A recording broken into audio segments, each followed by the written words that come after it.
Take our pins out and pull up our paper, and voila! Isn't that neat? I love this. It's such a great way to create different types of work.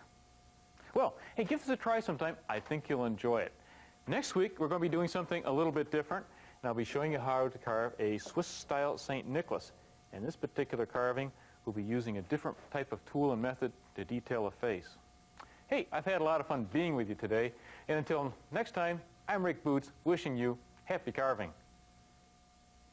Rick Butz has written 2 books entitled Woodcarving Step by Step, Woodland Creatures and Santas. Rick demonstrates and describes through extensive illustrations and photographs how to carve a chipmunk, a river otter, a red fox, an alpine St. Nicholas, an Adirondack Santa and his bear, and a Swiss St. Nicholas.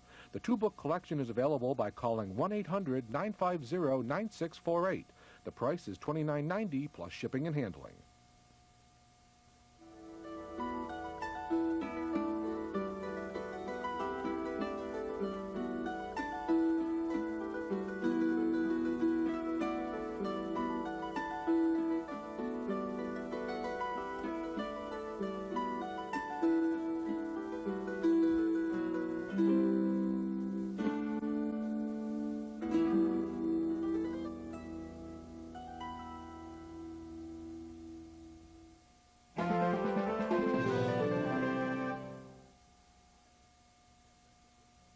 Hi, coming up next on Woodcarving, we'll be making the Swiss-style St. Nicholas. So don't go away.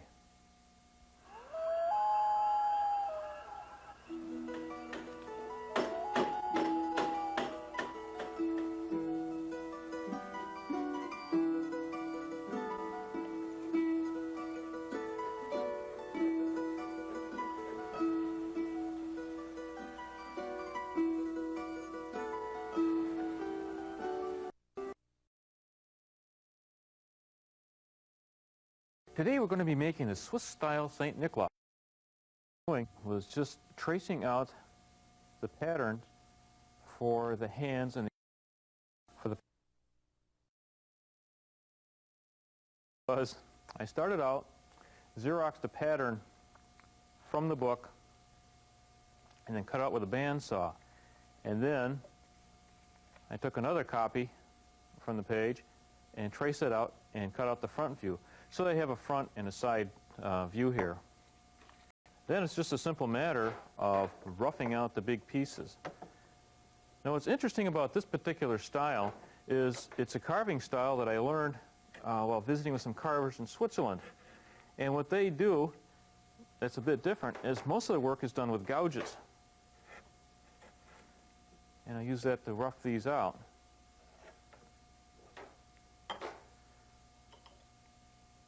For carving around the high spots here, we'll take a little V-gouge and just sort of outline that, and that creates our basic shapes.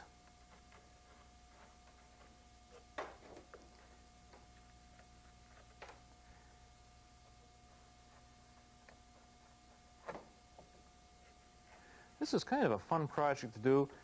Carving in this style is a little more advanced than doing it with a knife, but you get a different look. You can make much smoother cuts than with a knife, particularly in the finished work.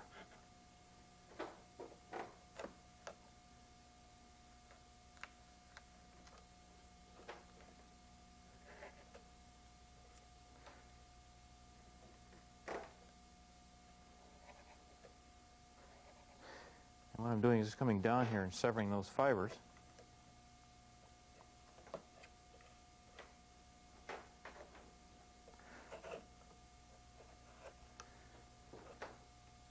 Several years ago I had a chance to study with some carvers in the town of Brienne, Switzerland. It's something I'd wanted to do for many, many years. It's a small alpine village set on the edge of the Brienne Sea near Interlaken. And it's one of the last places in Europe where still so much of the carving is done by hand. A lot of places in the world, carving has gotten more production, and actually a lot of it's done by machines, where they'll use it to rough it out and shape it, which kind of goes against our sort of traditional image of the little village craftsman. And it was really kind of neat because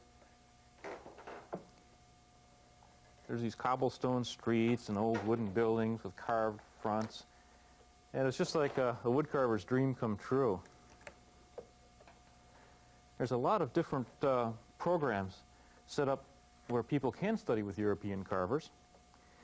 If you get information like from the Austrian or the German tourist information, often they'll have courses listed in there that are offered by different alpine carvers.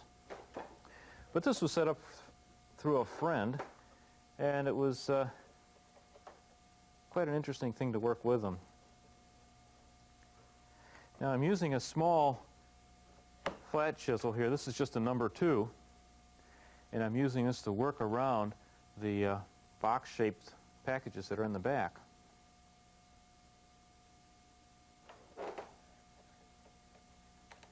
Now I just sketched this in briefly because I don't worry too much about making it exactly like the pattern in the book. Just kind of go with the flow and make it the way we want.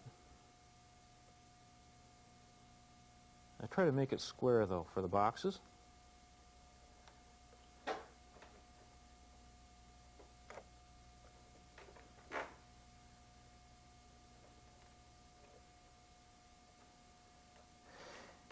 Now, the St. Nicholas tradition in Switzerland is a little different than other parts of the world. And one of the things that I was told was that St. Nicholas was actually, the holiday was after a person who actually lived in Switzerland. As I understand the story, this sailor had been washed up and saved someplace and said if he survived, he was going to become a holy man. And he did, and this was their St. Nicholas. And he was actually a historical figure. He was a man of peace and had gained such a reputation over the years that the citizens of Switzerland came to him to help them negotiate a peace. Because what had happened with their country was many years ago, it was made up not of just of one nation, but of a series of small feudal cantons. And each one of these little small serfdoms were in a state of constant warfare with each other. And they finally realized that, hey, this is a colossal waste of time and energy, not to mention lives and everything else. And they thought, wouldn't it be neat if they all got together and settled their differences and just had one nation governed in the common interests of everyone. And so they went to St. Nicholas and asked him if he would help them negotiate that. And did such a good job that centuries later, the legends around him grew, and he became their patron saint of the holidays.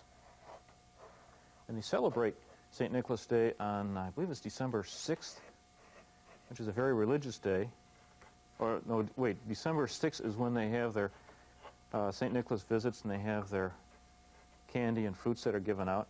And then on the Christmas Eve that we celebrate is a very religious day, and their Christmas is very religiously oriented. So he comes early. Keeps kind of a low profile. But it's an interesting style, and this is a carving from depicting the St. Nicholas as a traveler going around bringing small, simple gifts and handmade things to the people in the rural alpine villages. Well, we're getting the back here pretty well evened out. The important thing about using these gouges is always make sure your piece is fastened in the bench. You don't want to be working with these things, just carrying them around by your hand.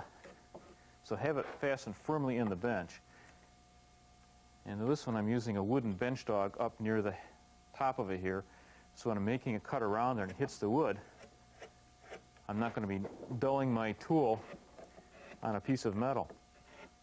And this bench dog is just made out of a piece of scrap wood, so when it gets all chewed up, I can just make another one.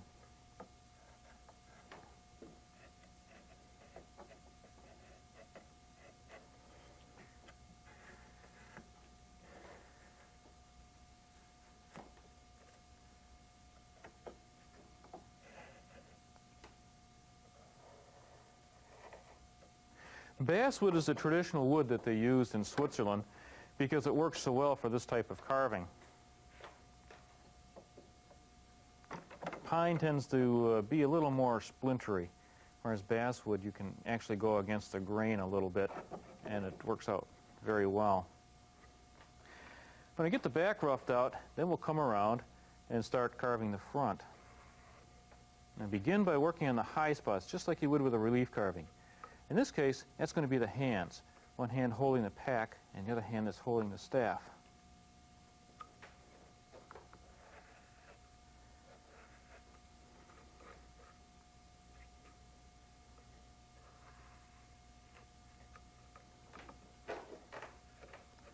Well, anyway, Basswood is kind of a neat town. It's kind of a great opportunity to talk with other carvers from around the world. A lot of people would come and visit their shops. And I had kind of a neat arrangement. I was working with a young Swiss carver who wanted to learn how to speak American, because Brienz is a trilingual town. And they speak French, Italian, English, as well as German. And primarily they speak the basic language is German there. But the kids are sent off to school when they graduate from like their equivalent of junior high, and they go off and they'll spend maybe 6 months or so living in England learning to speak English. Well, it turns out that a lot of the phrases that the English use for tools are different from what Americans use. So when Americans were visiting their village, they'd be trying to explain what they were doing, and the Americans had a little trouble understanding. And even though they're all speaking English, there's enough differences in the language that it can be confusing. For example, this wood I'm using here is basswood. Well, that's what the Americans call it. In England, they call it lime wood. So when they told the Americans, well, we're making this out of lime wood, they wouldn't have any idea what they're talking about. And in German, the wood is called Lindenholz, or lindenwood.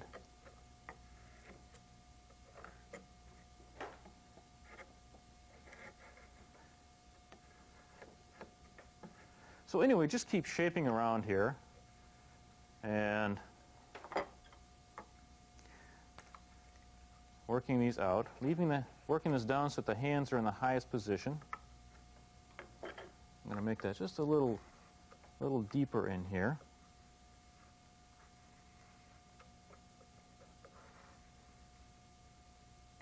So he seeds beyond his cuff just a bit.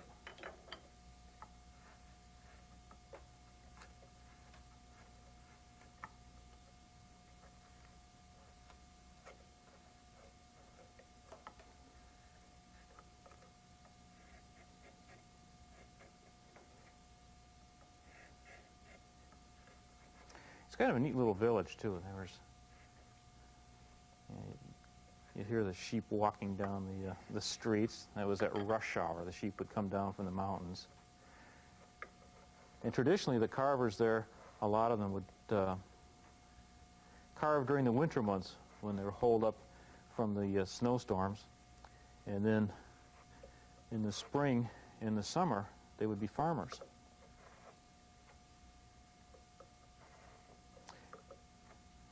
And one of the things that these particular Swiss carvers were really historically great at was animals. And as one old carver said, it's because they lived so closely, had so much experience with the farm animals, that they really could portray them very realistically. There's a carving school, from the whole state of Switzerland there. And they call it the State Carving School. It's also in Brienz. It's a couple of blocks from where I was.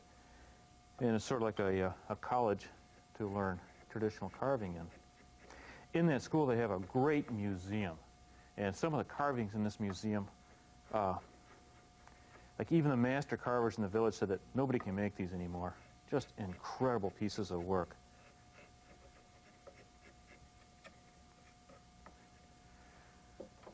Okay, anyway, we just keep working that down until we get the shapes we want. And eventually, what we're going to do is come up with something a little bit like this. And what I have done here is just continued on with what we're doing, shaping the hands roughly, shaped out a little bit around the foot and come up through here, and basically just done what we've done here, just a little more work into it. For doing the hands, for detailing them, we'll take and just work out the general shapes and then take a V tool and go around and incise the breaks between the fingers. I'm using an 1, 2, 3, 4. I always count my fingers on these guys. And that gives us our fingers here. The same thing with this one. Always remember, when you're doing things like hands and faces, do the general shapes first. Block out the shape of the fist, and then start worrying about doing the fingers. Don't do your details before the rest. That's especially true when we're working on the face. Now for the face here, what I've done is begin by taking a V tool and carefully working around the top of the head here to separate that from the cowl. And then we can begin carving the face. And the technique I'm using here for a gouge, there's two ways that you can do this. One way is kind of like a paring cut we've been using for the past few weeks, where you brace your thumb against the wood and then just move the tool gently through it. You can also take and hold it like a pencil. This works especially good for some of the smaller tools, like the small V tools. And you can use that like a pencil and work that through. But you always keep these fingers braced against the wood. You don't ever want to take your tool and do this, because you have no control. And once it leaves the wood, there's nothing to stop it. So to do the face, I'm using a large V gouge here, which is the way they do it. I got nervous using these big tools over there for these little tiny details, but that's just the way they do it. We incise a line, one for the eyebrows and one for the spot below the nose. And that'll give us our profile.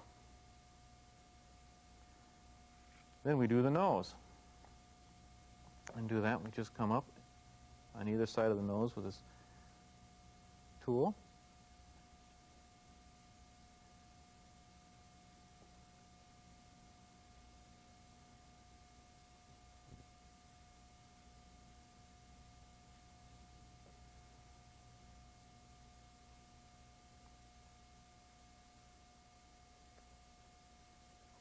And then the nice thing about this is you can take the side of this tool and gently pare away the area for the cheeks. It's one of the things that the professional and the master wood carvers do, is they try to make one tool do as much as they can before they reach the next one. Now we still have the same tool in our hands. I'll come around here and I'll pare away the side of the cheek here to separate it from the beard. Come around this way. Again, notice my thumb is always braced on this block of wood for control when I'm doing that. I'm just using a little bit. That's the trick of doing this type of carving with these large tools, is you want to resist the temptation to put a lot of pressure on the tool. It's a good way to develop a certain degree of finesse. And again, I'm just using the side of this tool to shape it. Now, one of the things that you want to be especially careful of when using this, you want to make sure your tools are absolutely sharp. And usually what I'll do before I start getting into some of the real fine details here is I'll take a strop, and this is one that's got a angled edge on it, and I'll rub a little abrasive grit on that, a very fine grit, and then just take a minute and strop the inside of that V, and maybe strop the outside of the edges on this, just to make sure that's perfectly razor sharp, and especially when getting into these fine cuts here. I noticed it's starting to tear just a tiny bit, so I thought, hey, I'm going to take and double check that. You can never have your tools too sharp.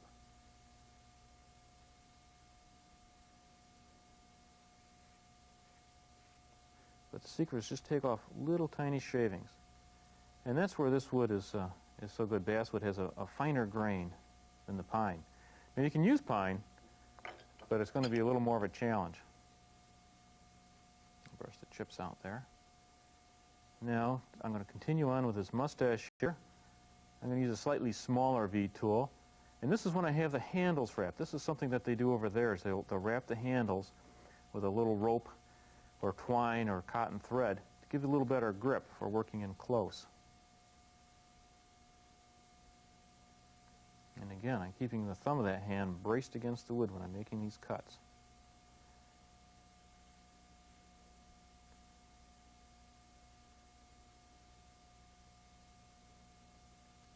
And don't try to take off too much with one cut.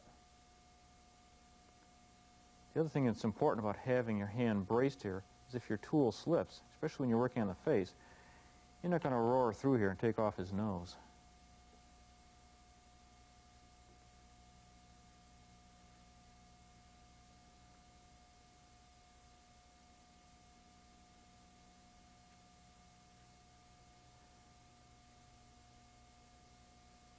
And for doing the cheeks, just gently pare these down. When I'm doing the face, I kind of work the whole thing. As one part develops, I'll go and I'll do a little here and a little there, and just kind of watch the whole thing take on a shape of its own. Now, the way they work there is the professional carvers. A lot of them will work for a studio or workshop that may employ anywhere from 4 to a dozen carvers.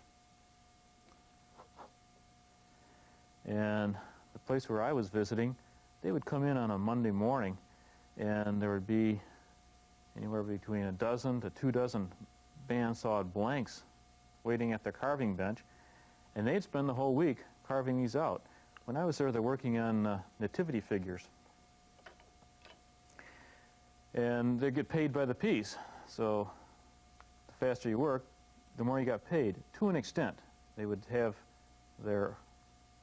all their carvings there, and when they got those done, then they were done working for the week. So it's kind of interesting. Some people would go off skiing for the first 2 days of the week, then come through and finish up all the carvings on the last day.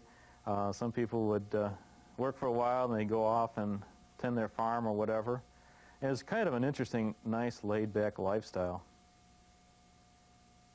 I'm using a small V tool here, a 3mm number 12, to texture the beard.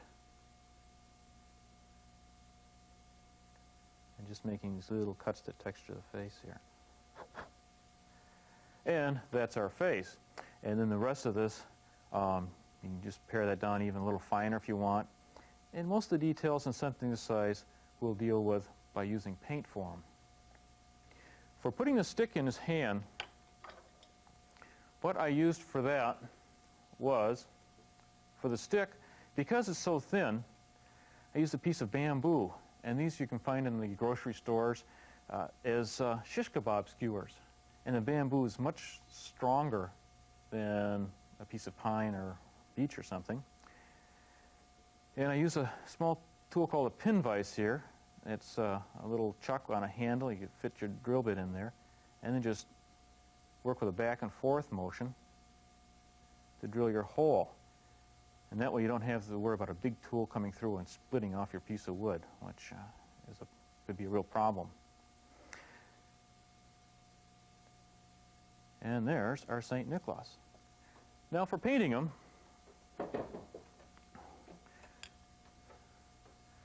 what I used was alkyd paints for doing a base color of kind of an ivory color that I laid down over the carving, and a light raw, a burnt sienna stain for the pack. And for the packages, I painted those with alkyds again. And the trick to doing that, they're almost like oil colors. And what you do is you thin those out with a little mineral spirits or turpentine, and then apply them as a stain, kind of like what we've done in the past. The gold, I used enamel for that because it's a thicker paint and has a much brighter color.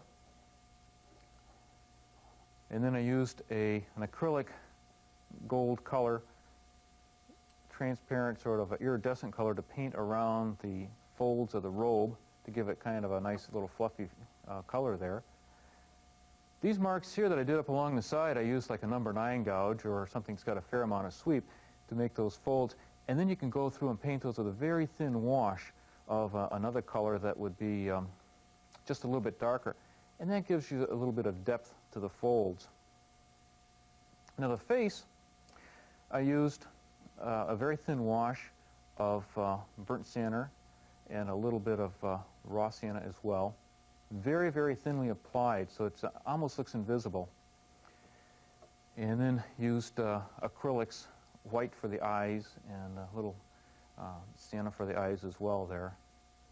The beard, use the white acrylic once again because it covers very well.